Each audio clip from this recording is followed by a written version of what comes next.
Egészségnap a napköziben, azaz kipucolni a kényes területeket a kutyatartás szerves része.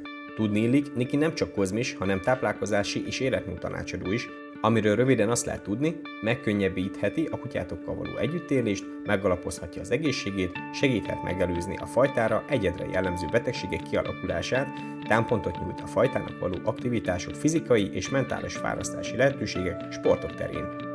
Az ápolásról, megelőzésről, egészségmegőrző gondoskodásról, élősködők elleni védelemről, mint kullancs, polha, férgek sokasága, biztosítani a kutyusunkat legalább annyira fontos, mint élelmet és vizet adni.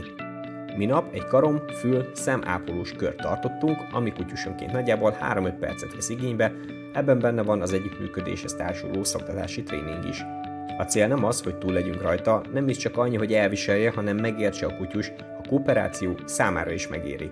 Erre nincs sablon, hisz egyedenként mások a tapasztalatok, és máshol jelez a kutya, mit bír még el. Egy tréning lényege, hogy a küszöbértékeket, ahol már-már fogytán van a türelem és elfogadás, kitoljuk addig, amíg szükséges elvégezni a beavatkozást. Ez valakinek pár perc, valakinél több alkalom.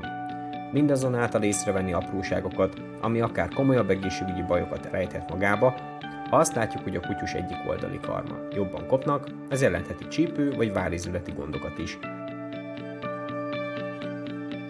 Napközi panzió alapvető célja, hogy második otthona legyen a kutyád számára.